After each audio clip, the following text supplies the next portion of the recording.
Você que tem um ukulele, gostaria de retirar o som da ukulele no ukulele? Os acordes necessários são Si, Mi e por último Lá, nessa ordem.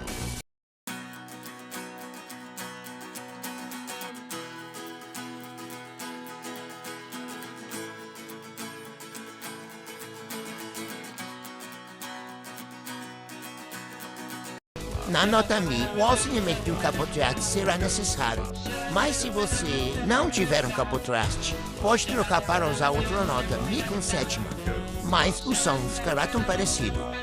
Créditos a esse cara que descobriu os acordes do ukulele. O vídeo dele estará na descrição.